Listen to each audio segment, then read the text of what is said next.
Bismillahirrahmanirrahim. Assalamualaikum warahmatullahi wabarakatuh. Alhamdulillahi ala ihsani wa syukru ala taufiqihi wa amtinani. Assalatu wassalamu ala rasulillah wa ala alihi wa sahbihi wa ba'd. Kita di surat At-Tin pada firman Allah Subhanahu wa taala, "Walaqad khalaqnal insana fi ahsani taqwim." Dan seterusnya sampai akhir surat ini. Walaqad khalaqnal insana fi ahsani taqwim. Sungguh kami, yaitu Allah Subhanahu wa taala, menciptakan manusia dalam ahsani taqwim, dalam bentuk yang terbaik. Artinya Allah Subhanahu wa taala menciptakan manusia ini dalam struktur tubuh yang sempurna, bentuk tubuh yang sempurna, kemudian penampilan yang sempurna, kemudian dengan akal dan fitrah manusia yang sempurna. Artinya kesempurnaan manusia ini, kesempurnaan yang bersifat fisik maupun kesempurnaan yang bersifat abstrak, maknawi. Fisik ya tubuh kita, strukturnya, kemudian syakal, bentuk manusia ini sendiri adalah bentuk yang sangat sempurna. Kemudian sisi maknawinya pun Allah menciptakan manusia dengan hati, fitrah, dan akal yang sempurna. Makanya Allah mengatakan, "Walaqad karramna bani Adam."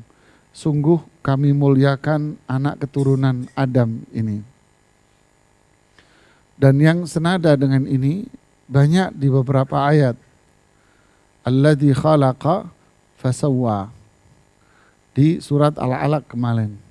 Dialah Allah yang menciptakan manusia dan menyempurnakan penciptaan manusia ini. Wa nafsin wa ma sawwaha.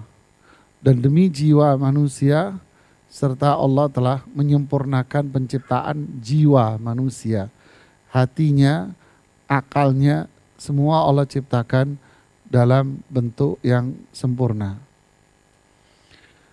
Atas dasar itulah, atas dasar kesempurnaan dari semua sisi, Allah menurunkan syariat kepada kita lewat para nabi dan rasulnya.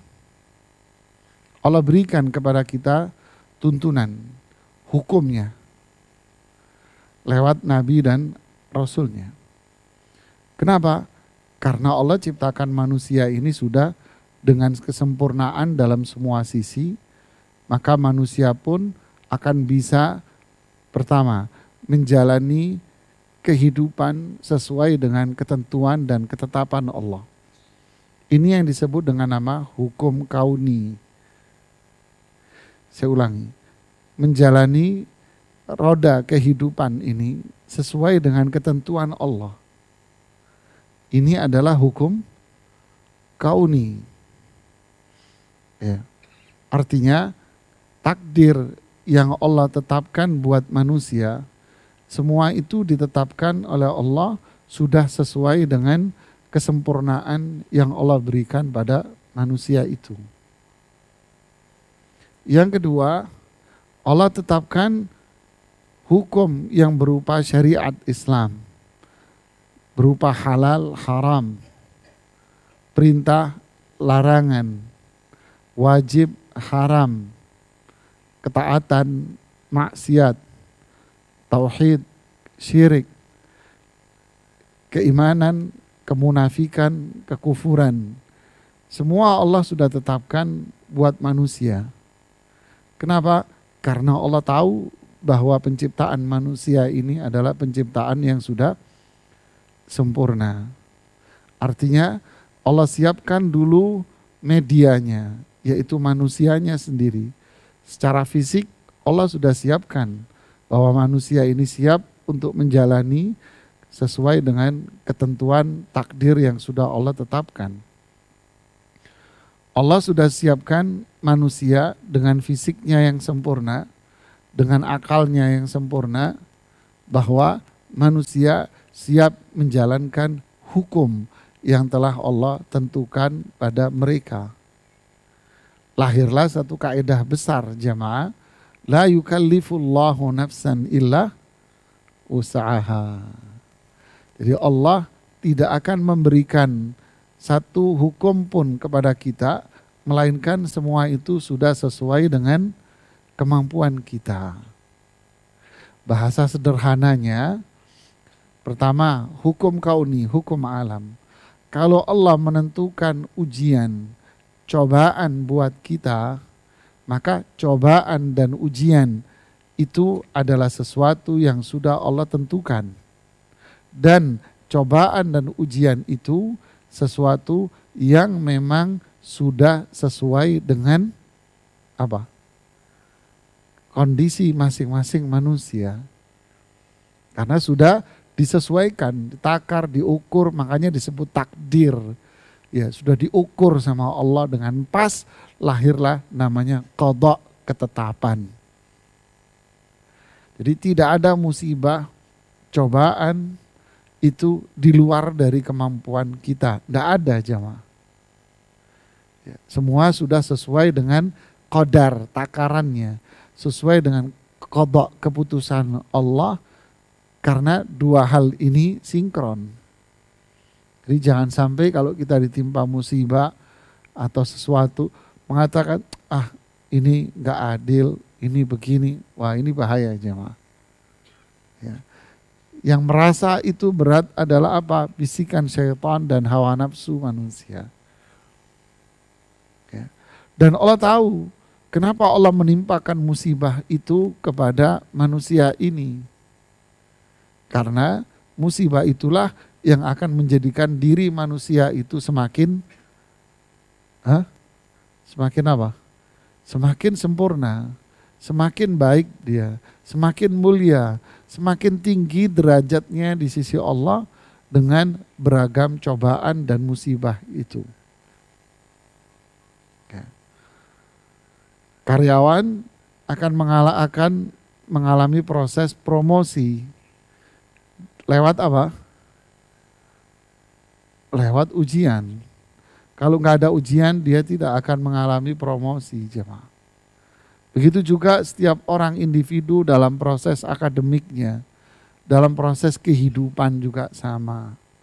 Jadi apapun yang Allah takdirkan buat kita, apapun yang Allah tentukan buat kita, semua itu adalah sesuatu yang sudah diukur oleh Allah bahwa itu tidak akan keluar dari kemampuan manusia.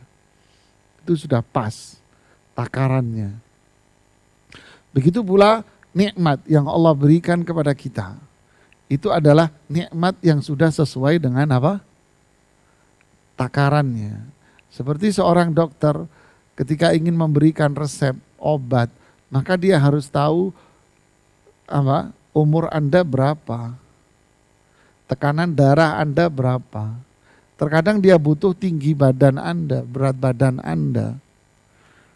Nah, lalu dia akan melihat jenis penyakit dan virus yang masuk, dia akan ukur obat itu sesuai dengan badan kita sendiri. Sebagaimana kita mau istilahnya apa? Fitting pakaian dan sebagainya, dia akan mengukur dengan kondisi badan kita. Begitulah, nikmat pun begitu. Allah berikan kepada kita nikmat sesuai dengan kesempurnaan kita. Sehingga ketika kita sabar atas musibah, bersyukur atas nikmat itu, maka kesempurnaan kita semakin tinggi dan semakin mulia. Jika tidak, maka kesempurnaan pun akan hilang dan kita akan menjadi hina. Kemudian sisi yang ketiga, ya, musibah, nikmat, sisi hukum syar'i.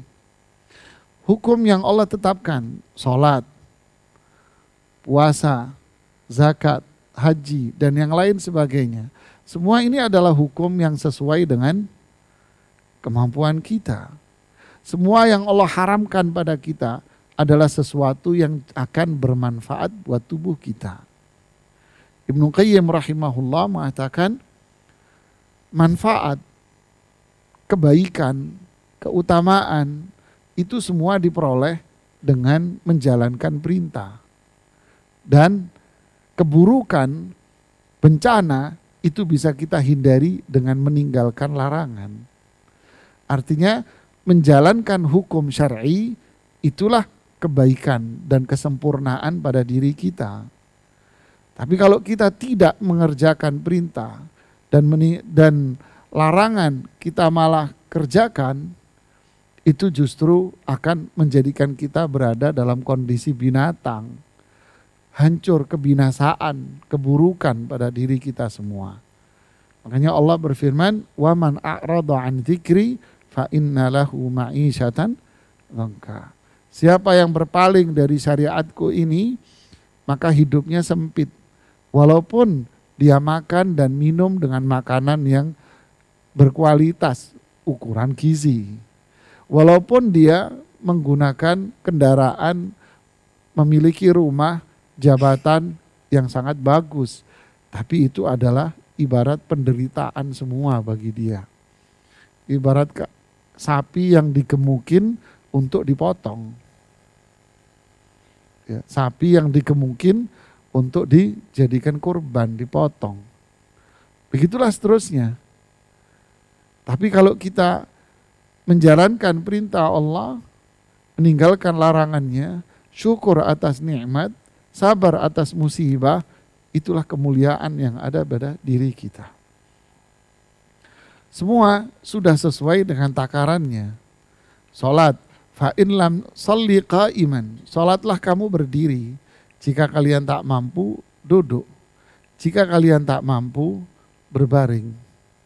Wuduklah kalian. Fa in lam tajidu ma'an, jika kalian fa in kuntum marda aw ala safarin walam tajidu ma'an, jika kalian bepergian, sakit, enggak dapat air, enggak bisa menggunakan air, maka silahkan Anda dengan cara apa? Tayammum. Semua sudah diukur oleh Allah Subhanahu wa taala. Zakat wajib bagi mereka yang sudah diukur ketentuan hartanya dan jenis hartanya. Puasa sudah diukur oleh Allah, siapa yang bisa berpuasa dan siapa yang malah haram untuk berpuasa di bulan Ramadan. Begitu juga haji, siapa yang wajib, siapa yang tidak, diukur oleh Allah Subhanahu wa taala. Semua sudah diukur. Dan semua akan mendapatkan jatah pahala yang sama. Oh, enak dong orang kaya dan sehat bisa melakukan semua, yang miskin nggak bisa zakat, dia nggak bisa haji. Tidak ada amalan-amalan yang bisa menyetarakan itu. Penyetaraan ada, semua sudah diukur oleh Allah. Haram, jangan coba-coba Anda terjang riba, minuman keras, narkoba, zina, dan sebagainya, judi, adu nasib. Jangan coba-coba Anda melakukan itu. Kenapa? Hancur kesempurnaan hidup kita sebagai manusia. Ya. Tadi di jalan ke arah sini sambil mendengarkan radio, konsultasi kesehatan dengan pendekatan herbalis. Di situ ada seorang penanya dari luar, ya, dari luar Jawa. Dia bertanya, Sinse, saya buta sudah 6 tahun akibat dari minuman keras. Umurmu berapa sekarang? 29. Terakhir berapa ngelihat? Umur 23. Coba lihat jamaah. Akibat minum minuman keras, narkoba, kehilangan dia penglihatannya. kehilangan dia penglihatannya. Akibat dia dengan riba, hilang semua harta yang selama ini ditabung. Kena riba, habis Anda dimakan sama yang namanya pemilik modal. Habis Anda dimakan sama mereka. Judi, habis Anda dengan judi itu. Dan seterusnya. Perzinaan, perselingkuhan, hina Anda. Tak ubahnya manusia seperti binatang dan toilet. Apa yang tersisa dari manusia? Berarti kesempurnaan yang telah Allah ciptakan buat manusia itu akan hilang dan berada dalam tingkatan binatang, jamaah. Fala haula wala quwata illa billah. Lalu Allah bilang, "Tsumma radadnahu asfala safilin." Lalu kami akan kembalikan manusia itu dalam asfal, terendah dari kondisi yang rendah. Ada dua pandangan dari para ulama tafsir berkaitan dengan maksud dari ayat ini. Pertama mengatakan yang dimaksud di sini adalah usia tua. Ya, manula. Itu adalah kondisi asfal safilin, terendah sudah. Bahkan dia sampai pada tingkatan pikun. Lemah akalnya, lemah memorinya, lemah semuanya, lemah pendengarannya, lemah ucapannya, semua dia sudah tidak mampu lagi. Kenapa bisa demikian? Karena dia selama dalam perjalanan umur ini, dia tidak menempatkan kesempurnaan itu pada tempat yang sempurna. Afalam nu'ammirkum ma yatadzakkaru fihi man tadzakkar wa ja'akumun nadhir.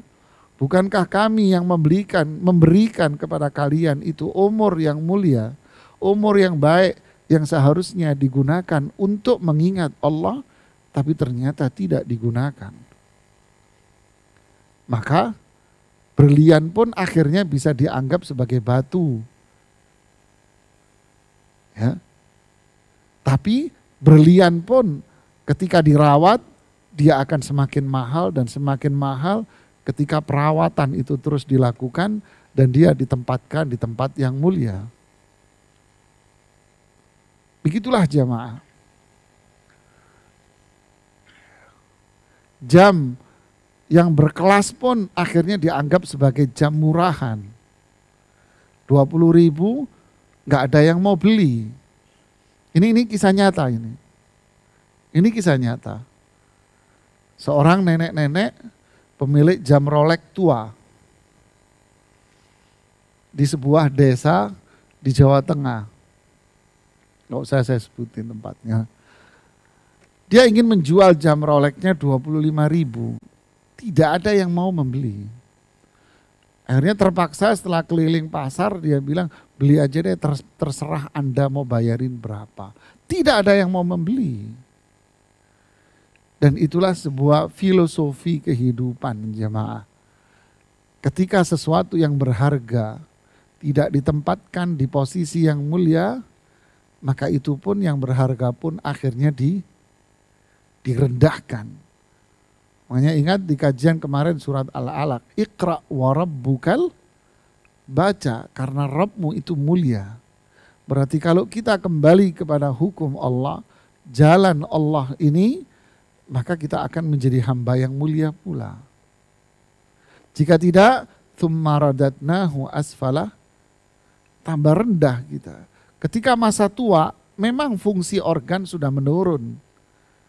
Tapi dengan kemaksiatan, itu semakin habis sudah menurun karena faktor usia, tambah habis dia fungsinya. Ini pandangan pertama dari para ulama. Pandangan kedua dari para ulama, maksud dari ayat ini adalah tsumma radatnahu asfal safilin. Kemudian kami kembalikan dia pada posisi terendah dari yang rendah. Maksudnya adalah neraka jahanam. Kemudian kami giring dia kami arahkan dia, manusia-manusia yang seperti ini yang awalnya kami kasih kesempurnaan, tapi disia-siakan, kami balikin, kami pulangin dia ke neraka jahanam. Tentu dua pendapat ini bukan pendapat yang bersifat kontradiktif, tidak. Tapi ini hanya perbedaan yang bersifat diksional saja. Keanekaragam dari penafsiran saja. Berarti manusia yang awalnya diciptakan sempurna, itu bisa dalam kondisi rendah dia sia-siakan. Dan pada akhirnya pun ketika wafat, dia kembali kepada api neraka jahanam. Wal'iyadzubillah. Nah, disitulah indahnya ayat ini. Muncul istisna, pengecualian. Apa pengecualiannya? Illalladzina amanu wa amilus salihati falahum ajrun ghairu mamnun. Ini luar biasa indahnya ayat ini. Ternyata penjelasan model yang di depan tadi itu bukan hal yang bersifat general, semua orang bakal begitu, enggak. Tapi ada pengecualian, ada istisna namanya dalam bahasa Arab. Ada pengecualian, kecuali mereka yang iman, bertauhid sama Allah, tidak berbuat syirik sama Allah. Kecuali mereka yang beramal saleh, melakukan ketaatan kepada Allah, tidak maksiat, tidak keluar dari tuntunan Rasul Sallallahu Alaihi Wasallam, tidak melakukan perbuatan yang disebut dengan nama bid'ah, keluar dari tuntunan terhadap Rasul SAW, tidak maksiat, dia komit konsisten dengan ketentuan syariat wahyu. Maka falahum ajrun ghairu mamnun. Maka dia akan mendapatkan pahala yang tidak akan putus. Begini jemaah. Mungkin Anda akan bertanya, loh Ustadz, setiap orang itu kan mengalami penurunan organ tubuh. Karena faktor usia.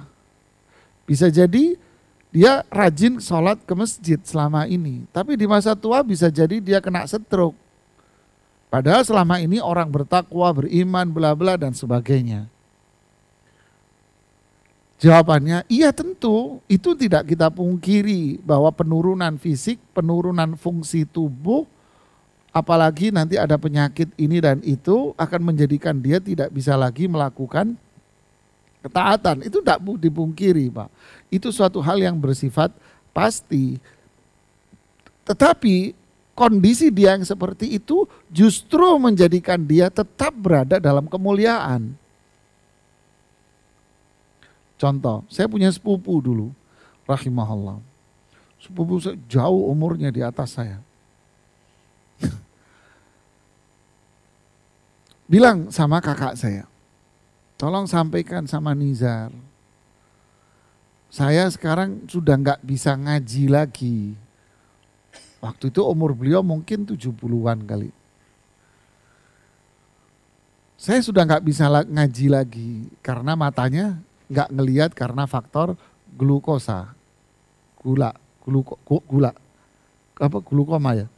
Ya faktor gula yang menyebabkan kebutaan pada mata, itu bahasa umumnya lah. Dia nggak bisa ngelihat sama sekali. Dia menangis, bersedih ketika awal-awal dia nggak bisa melihat.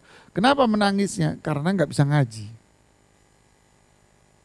Pertanyaan saya, apakah ibu ini dengan demikian tidak bisa lagi mendapatkan kemuliaan sebagai hamba Allah? Tidak. Allah bilang, illalladzina amanu wa amilus solihat falahum ajrun ghairu mamnun. Penurunan karena faktor usia pasti terjadi.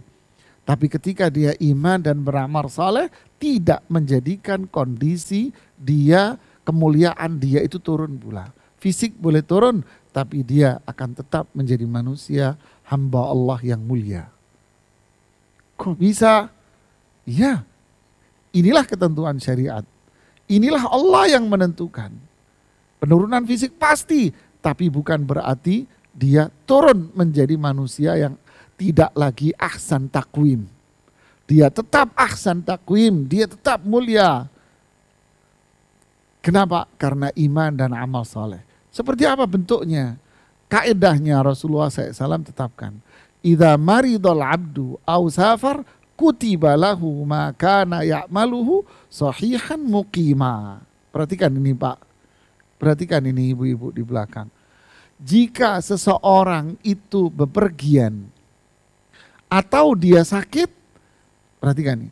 Allah akan berikan kepada dia pahala sama persis ketika dia kondisi mukim dan ketika dia dalam kondisi sehat. Tidak berubah. Faham? Belum. Contoh, Anda terbiasa sholat berjamaah di masjid 5 waktu. Hari itu Anda bepergian. Nah, waktu bepergian Anda tidak memungkinkan Anda untuk sholat berjamaah di masjid. Ya kan? Anda akhirnya sholat di sembarang tempat, ibaratnya gitu gampangannya. Sholat di kendaraan, sholat di bandara, di sembarang tempat Anda jamak dan sebagainya. Berarti Anda tidak mendapatkan pahala sholat berjamaah, begitu? Tidak. Walaupun Anda di saat bepergian itu tidak sholat berjamaah, maka saat itu tetap Allah mencatat Anda sebagai orang yang melakukan sholat berjamaah 5 waktu. Walaupun Anda sholat sendirian di rumah. Si A rajin sholat berjamaah. Hari itu bapak ini sakit. Faktor usia, faktor lemah atau stroke. Dia nggak bisa jalan ke masjid, nggak ada yang nuntun dan sebagainya. Akhirnya beliau sholat di atas ranjangnya. Ibu ini, bapak ini tetap walaupun sholat di ranjangnya, di kasurnya, bapak ini selama itu dihitung sebagai sholat berjamaah. Walaupun kondisi dia yang dialami itu selama 10 tahun, 5 tahun umpamanya. Falahum ajrun ghairu, enggak berhenti Pak. Kenapa? Karena di masa dia sehat dulu, dia rajin sholat berjamaah ke masjid.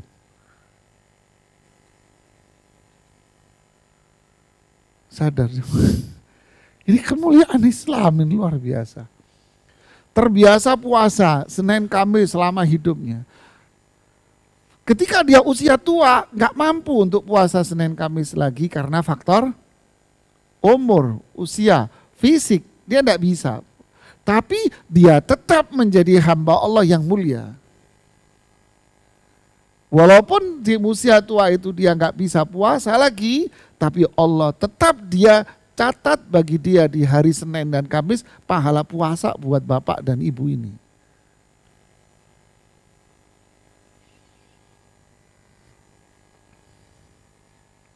Anda bisa analogkan dalam semua kondisi. Sedekah, rajin dia sedekah.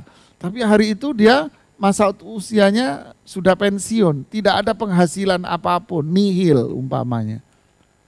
Gak ada yang bisa disedekahkan pada dirinya. Disedekahkan untuk dirinya. Sedekahkan untuk kita. Ya, bukan untuk orang lain saja, tapi untuk kita.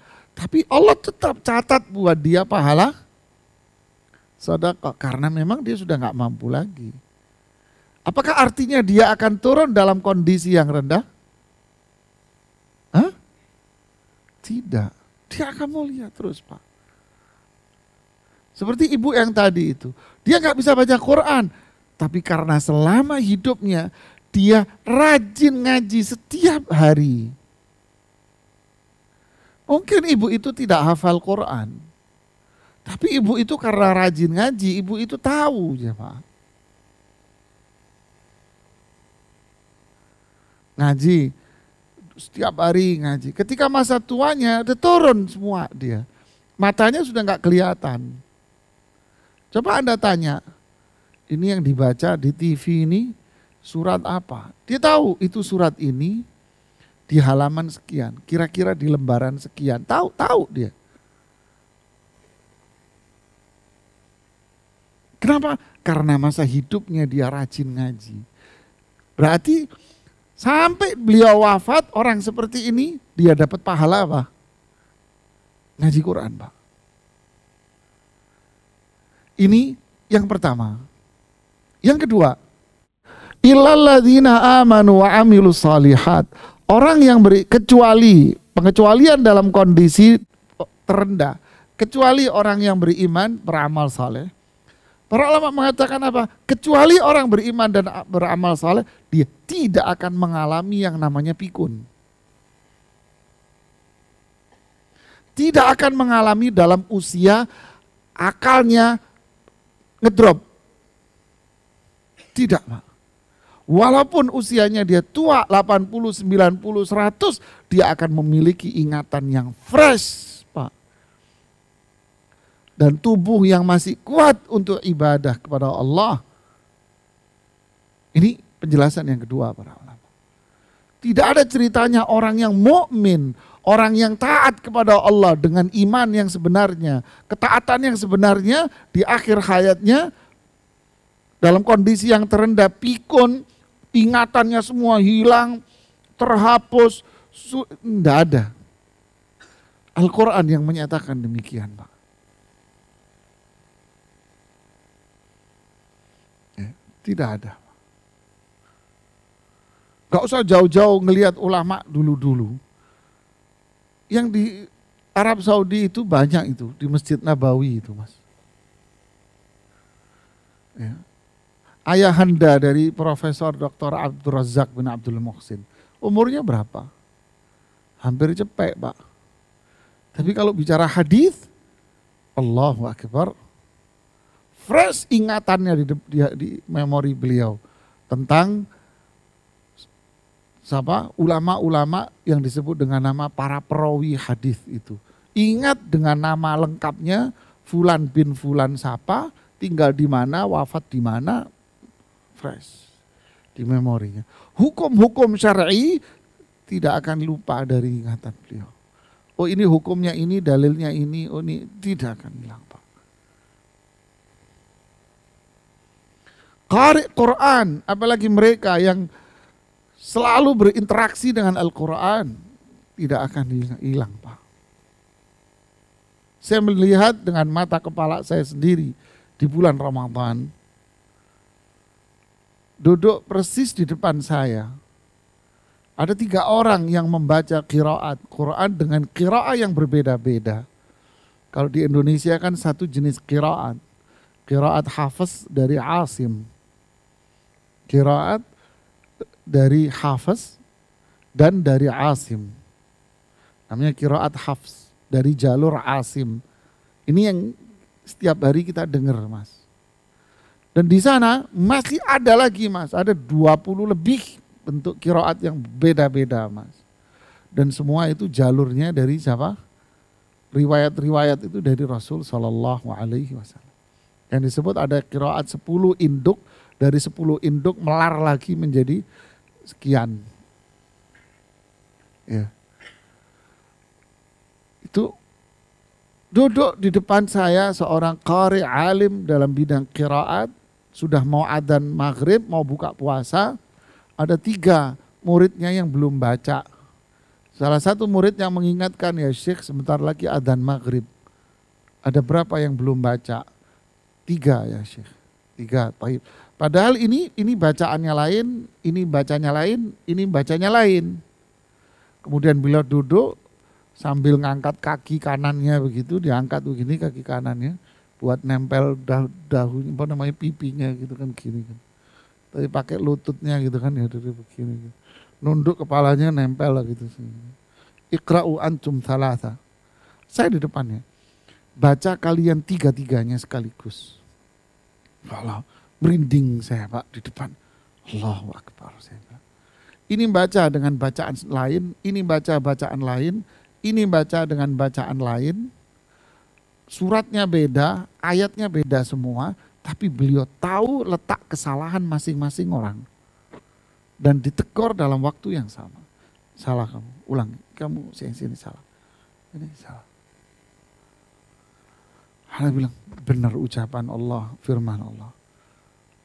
Laqad khalaqnal insana fi ahsani taqwim, thumma radadnahu asfala illalladzina amanu wa amilus shalihat. Fresh. Ini ulama-ulama kita, Pak. Usia memang boleh tua, tapi ininya. Coba bayangin kalau usia tua terus memorinya hilang tentang hukum, lah bubar lah hukum sampai sekarang, Mas. Coba pikirin. Iya nah, lah bubar lah hukum kita sampai sekarang, Mas. Hilang. Karena rata-rata mereka usia tua, sepuh-sepuh. Ya, di Indonesia juga ada ulama-ulama kaliber zaman dulu. Buya Hamka, berapa umurnya beliau? Ya kan? Itulah, makanya para ulama mengatakan, orang yang beriman dengan keimanan yang benar, tauhid kepada Allah, beramal saleh, tidak akan kembali dalam usia pikun, lupa, memorinya hilang, ya, akalnya ngedrop, tidak ada ceritanya, Mas. Kalaupun fisiknya, kembali ke prinsip yang pertama, saya ulangi. Kalaupun fisiknya sudah tak mampu melakukan ibadah sebagaimana yang layak, yang lain, beliau ini orang seperti tetap mendapatkan pahala yang sempurna. Jadi sebelum kita berada di usia itu, kalau boleh kita berdoa, ya kan, sampai usia sana, kita biasakan diri kita dengan ketaatan. Sehingga nanti kalau Allah panjangkan umur kita di usia itu, itulah namanya panjang umur dalam ketaatan. Ketika sudah nggak bisa melakukan karena faktor usia, kita tetap bisa ngantongin pahala yang sempurna. Silakan anak muda melakukan ketaatan semua. Saya duduk di rumah sudah sama pahalanya dengan ente semua. Kan gitu kan istilahnya kalau boleh sombong gitu kan orang-orang tua ini gitu. Kenapa? Dia umurnya habis untuk taat. Falahum ajrun ghairu mamnun. Makna yang ketiga, ajrun ghairu mamnun adalah di surga. Di surga tidak akan dikurangi sama sekali. Sebagaimana hak nikmat dia dikubur juga enggak dikurangi. Di kuburan dapat nikmat, iyalah. Kan dia sudah ngantongin tiket VIP. Maka ketika dia masuk ke tempat bepergian, tempat tunggu, maka tempat tunggunya di mana? Tiket VIP-nya. Di mana, Mas? Hah? Kan kuburan itu tempat nunggu kan? Iya kan? Tempat nunggu, transit. Orang yang seperti ini, dia ngantongin tiket apa? VIP. Tempat nunggunya di mana? Ruangan khusus lounge, Mas. Walaupun Anda belum naik pesawat VIP-nya, tapi ruangan tunggunya kan beda dari yang ekonomi. Kan logikanya begitu. Begitulah kuburan, Mas. Tidak akan dikurangi sama sekali haknya dia oleh Allah. Di kuburannya dari taman surga. Allahu Akbar. Sampai kapan? Ya sampai waktu perjalanan ke akhirat. Semua serba cepat.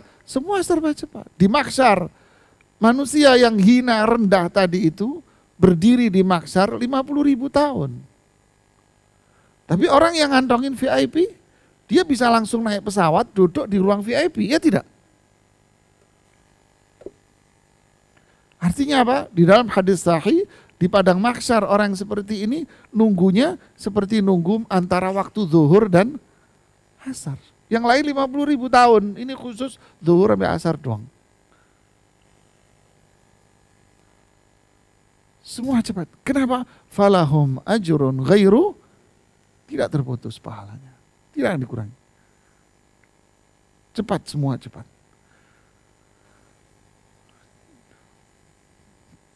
Fama yukadzibuka ba'du biddin. Inilah kondisi dua model manusia. Kenapa kalian masih nggak percaya dengan hari akhir? Jadi apa ending dari semua ini? Kalau Allah mampu untuk melakukan semua ini, berarti Allah apa? Mudah untuk menghidupkan kembali manusia untuk mengalami hari apa? Hisab. Loh, kalau ini aja di dunia Allah mampu, apalagi di akhirat. Fama yukadzibuka ba'du biddin. Kenapa orang-orang masih nggak percaya dengan akhirat? Dengan hari kebangkitan? Alaihissallahu biahkamil Bukankah Allah zat yang paling tepat memberikan hukuman? Iya. Di pelajarannya apa jamaah? Mumpung sebelum pensiun kita membiasakan diri dengan ketaatan. Ketika tubuh sudah mulai menurun karena faktor usia, Anda tetap mendapatkan kemuliaan pahala sempurna. Bunyi ayatnya apa? Hah? Ittaqullaha haqqa tuqatih wa la tamutunna illa wa antum. Biasakan ketakwaan itu. Itu biasakan. Ketika kita sakit, nggak bisa, kita dapat pahala sempurna. Semua hal, semua apapun. Inilah indahnya Islam. Wallahu ta'ala a'lam bissawab. Silakan kalau ada yang mau bertanya.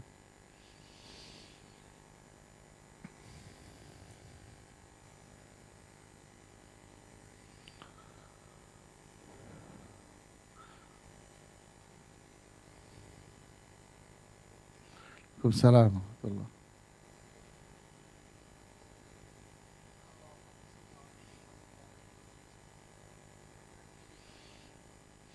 Kalau ada orang tua bisa mengalami itu, apa yang bisa kita lakukan? Ini pengajian Ustadz tadi, pikun berarti maksiat melulu nih orang tua kita. Jangan mas, ini kan bahasa ceramah mas. Kalau dengan kasus individu ya jangan divonis orang. Karena kita tidak tahu ma yuhtamu bihi. Kita tidak tahu nanti hidup dia ini ditutup dengan apa, kan kita juga nggak tahu gitu loh. Itu kan juga masalah tersendiri gitu loh. Jadi ini semua ini apa? Janji dan ancaman. Janji Allah bagi yang amanu wa amilus solihat, ancaman bagi mereka yang tidak memperdulikan itu. Kalau ada sosok A ternyata hidupnya kasarnya belangsak, mohon maaf ya. Terus masa tuanya jadi karu-karuan, apakah kita mencibir, merendahkan dia? Tidak, apalagi beliau orang tua kita.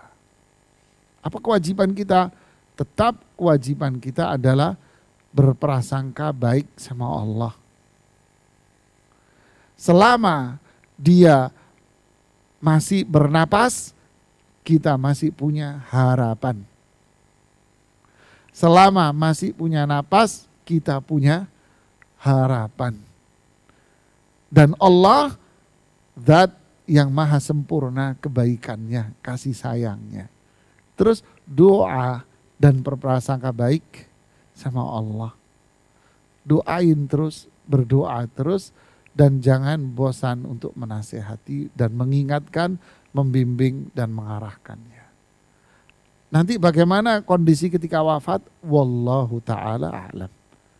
Kita tidak tahu kondisi. Bisa jadi kondisi last minute di saat dia mau wafat, Allah memberikan kemuliaan dan kasih sayangnya sama dia. Karena dia punya satu kebaikan yang membuat Allah bangga sama dia. Itu yang kita tidak tahu. Ya kan? Kita tidak tahu. Jadi apa? Kewajiban kita berbuat baik sama Allah, berbuat baik sama sesama manusia. Bukan tugas kita adalah memvonis dan menghakimi orang. Tidak. Ingat itu.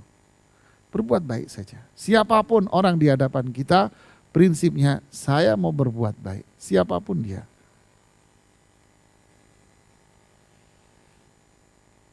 Tidak ada prinsip dalam umat Islam mencibir orang. Bisa jadi orang yang kita cibir itu ternyata di akhir hayatnya ditutup kehidupan dia dengan husnul khatimah. Saya nggak tahu. Miqdad bin Aswad, seorang sahabat mulia mengatakan, saya tidak akan mengatakan si fulan orang baik, si fulan orang jahat.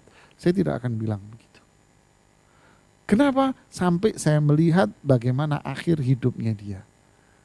Karena itulah manusia sebetulnya. Jadi kewajiban kita apa? Berbuat baik sama orang, doain orang. Bukan nyumpain orang. Ini yang bisa saya sampaikan, semoga bermanfaat. Wallahu ta'ala alam bissawab. Subhanakallahumma bihamdik asyhadu an la ilaha illa anta Astaghfiruka wa atubu ilaik. Assalamualaikum warahmatullahi wabarakatuh.